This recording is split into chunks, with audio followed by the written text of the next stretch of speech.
वो अपने इश्क में बिल्कुल पागल थी।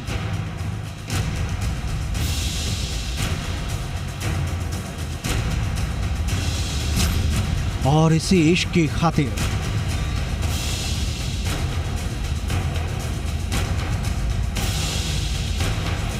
उसने मोहब्बत की कहानी को खूनी रंग में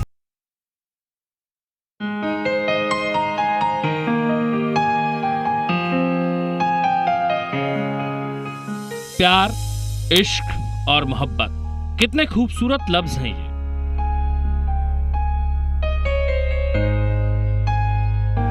और उससे कहीं ज्यादा खूबसूरत होता है उसका एहसास।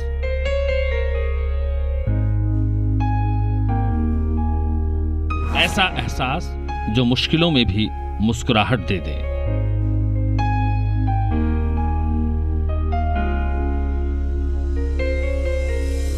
ऐसा एहसास जो बेचैनी में भी सुकून तलाश ले।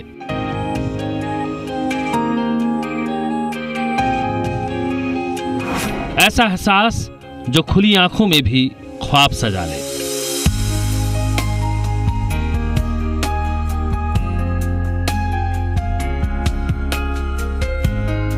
और एक ऐसा एहसास जो जिंदगी खुशियों से भर दे।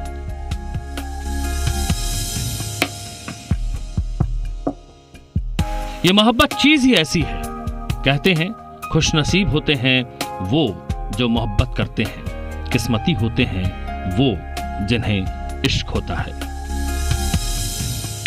हमेशा गुदगुदाने वाली इस मोहब्बत ने वक्त बदलने के साथ साथ कई तब्दीलियां देखी। कभी कागजों में दिल की बात लिखी जाती थी, छिपकर एक दूजे की एक झलक पाने की तड़प होती थी। कसक थी, हया थी और मदहोशी थी। हालांकि इश्क कल भी पाक था और आज भी पवित्र है। लेकिन ये प्यारा सा एहसास अगर सनक बन जाए तो क्या? अगर ये मोहब्बत साजिशें करने लगे तो क्या? और अगर ये मोहब्बत में हया की लाली अगर सुर्ख खूनी लाल हो जाए तो क्या? सुनकर आपको अजीब लग रहा होगा, लेकिन ये 100 आना सच है। हाल ही में मोहब्बत की एक ऐसी दास्तान सामने आई जिसने हर किसी के चेहरे पर हवाइयां उड़ा दी, हर किसी को सन्न कर दिया और हर सोच पर सवालिया निशान लगा दिया। मोहब्बत की एक खूनी वारदात जिसने सबको कर दिया सन्न। एक ऐसा वाक्या जिससे दहल जाएगा आपका दिल।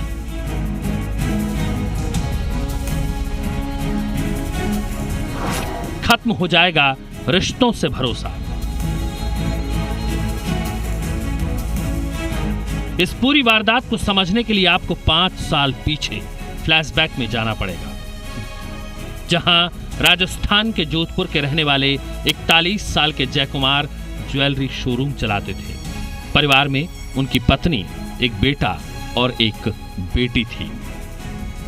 बिजनेस अच्छा चल रहा था जिससे परिवार खुशहाल जिंदगी जी रहा था। बस जिंदगी का एक ही मकसद था, बेटे बेटी को अच्छी परवरिश मिले और वो किसी मुकाम पर पहुंच जाए। जयकुमार ने अपनी बेटी को एक अच्छे स्कूल में दाखिला दिलाया। मकसद था कि उसे अच्छी शिक्षा मिले, लेकिन यह नियति को कुछ और ही मंजूर था। जयकुमार की बेटी को अपने स्कूल में पढ़ने वाले 3 साल सीनियर प्रवीण नाम के लड़के से प्यार हो गया। कच्ची उम्र में चढ़ा मोहब्बत का बुखार।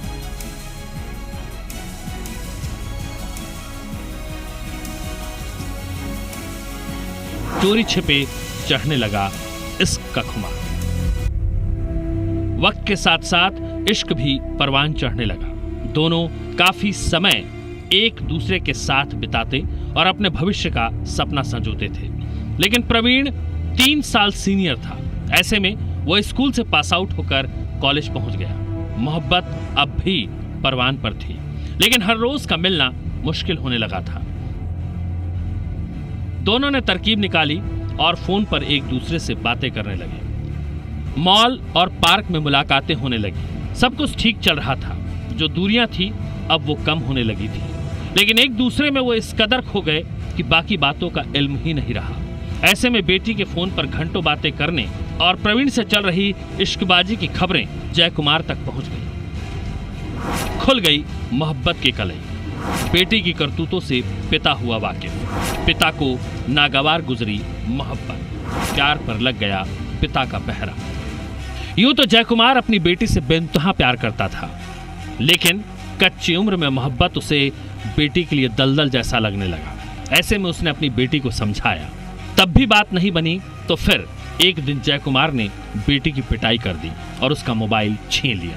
बस यहीं से हालात बदल गए। जय कुमार की बेटी और प्रेमी प्रवीण दोनों परेशान हो गए। हालांकि प्रवीण ने एक मोबाइल फोन चुपके से लड़की को भेज दिया और उसी के सहारे दोनों बातें करने लगे। लेकिन अब प्यार पर पहरेदारी दोनों को चुभने लगी थी और इसी टीज ने साजिशों का बीज बोया। दोनों लॉबर्ड ने एक शातिर प्लान तैयार किया और सही वक्त का इंतजार करने लगे। जब नाश मनुष्य पर छाता है, पहले विवेक मर जाता है।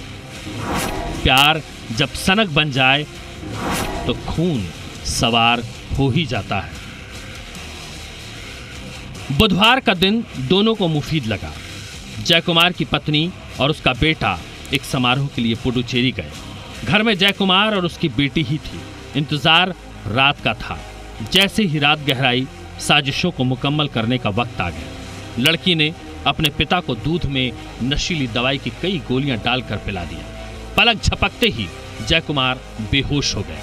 उसकी बेटी को जल्दबाजी करना नहीं चाहती थी, इसीलिए उसने पिता को जोरदार थप्पड़ मारा। जब कोई हरकत नहीं हुई तो वह आश्वस्त हो गई और प्रवीण को घर बुला लिया। बेहोश पड़े जय कुमार पर उसकी बेटी और उसका आशिक टूट पड़े। दोनों ने एक के बाद एक चाकुओं से उस पर कई हमले किए। चंद लम्हे बाद ही जय कुमार की सांसें उखड़ चुकी थी और उसकी लाश खून से लथपथ बिस्तर पर पड़ी थी। उखड़ चुकी थी पिता की सांसें, छलनी हो चुका था उसका सीना। बेटी ने मिटा दिया प्यार से पहरा। जिसने दी थी जिंदगी, उसी के खून से रंग गए हार।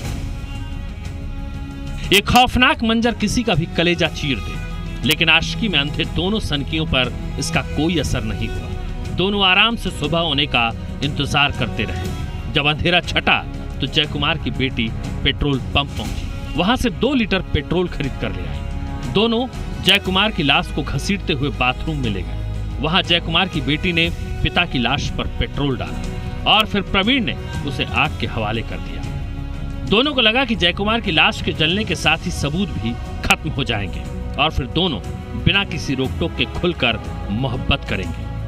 इस वारदात को अंजाम देते वक्त दोनों ने आगे का कुछ नहीं सोचा था। तभी आस पड़ोस के लोगों ने जय कुमार के घर से आग की लपटें निकलते देखकर फायर ब्रिगेड की गाड़ी को फोन कर दिया। फायर ब्रिगेड की टीम मौके पर पहुंची और जो मंजर देखा उसने हर किसी के होश फाख्ता कर दिए। ब्यूरो रिपोर्ट, जी मीडिया।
लेकिन सनकपन की इंतहा देखिए। सब कुछ सामने होने के बाद भी जय कुमार की बेटी और उसके प्रेमी प्रवीण ने खुद को अनजान बना लिया। मौके पर पुलिस पहुंची, सख्ती से पूछताछ हुई और खून से सने बिस्तर ने जब चीख चीख कर रिश्तों के कत्ल की गवाही दी, तब दोनों आरोपियों ने सच कबूला। खुल गई थी साजिशों की पोल, बेनकाब हो गया था सबसे प्यारा रिश्ता। पछतावे की जगह खौफ में थी बेटी। पिता खोया, मोहब्बत खोई और खो चुकी थी उसकी जिंदगी। पुलिस ने दोनों को गिरफ्तार कर लिया है।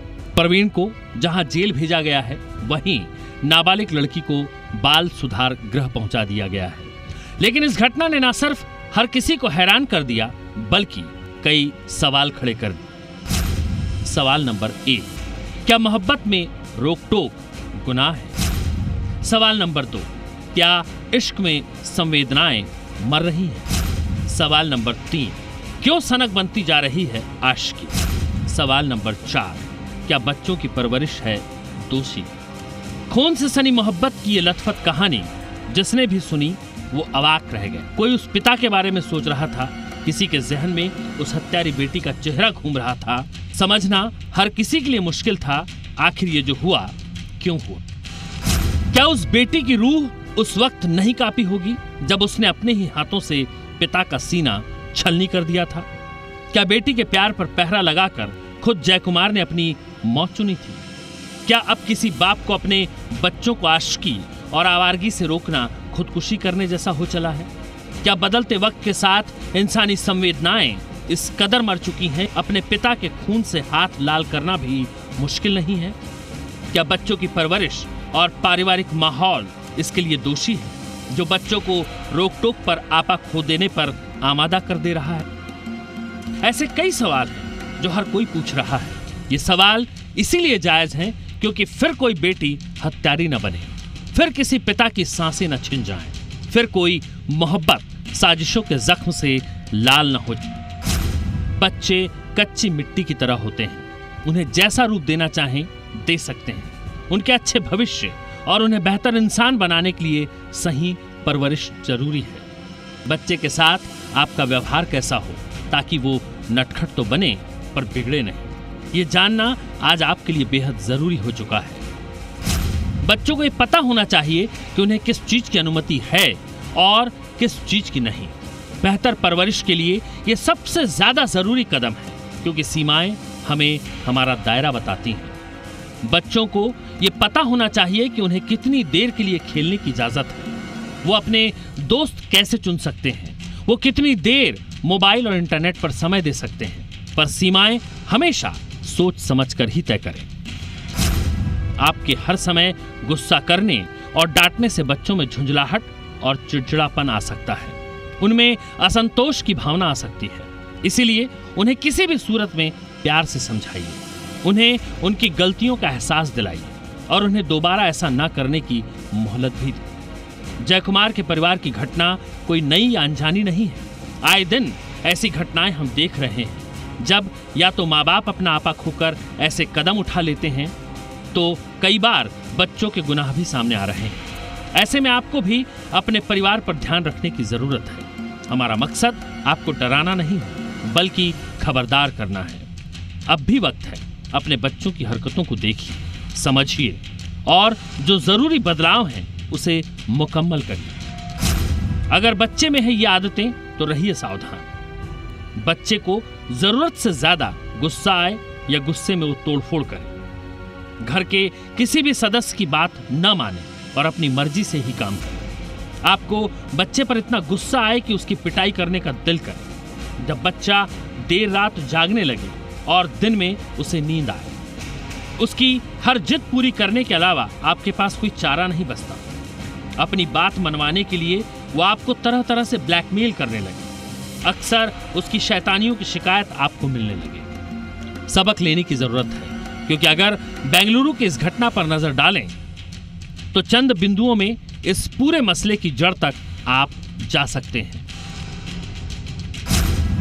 हत्या की वजह नंबर 1, 15 साल की बेटी के अफेयर पर बाप को ऐतराज था। हत्या की वजह नंबर 2, बच्ची पढ़ाई से ज्यादा प्रेमी प्रवीण को वक्त दे रही थी। हत्या की वजह नंबर 3, नाबालिग लड़की को प्रवीण के टच में नहीं रहने का दबाव। हत्या की वजह नंबर 4, आरोपी लड़की को लग रहा था कि परिवार ने उसकी आजादी छीन ली। हत्या की वजह नंबर 5, घर वालों ने आरोपी लड़की का मोबाइल फोन छीन लिया। तो कहीं आप भी ऐसी कोई गलती तो नहीं कर रहे हैं? ये ध्यान आपको खुद रखना है, क्योंकि इस वारदात में मसला सिर्फ प्यार पर पहरा और पिता की हत्या का नहीं है, बल्कि मसला रिश्तों में मर रही संवेदनाओं का भी है। मसला रिश्तों से उठ रहे भरोसे का भी है, और मसला अच्छे बुरे का फर्क कर पाने की सोच का भी है। ब्यूरो रिपोर्ट, जी मीडिया।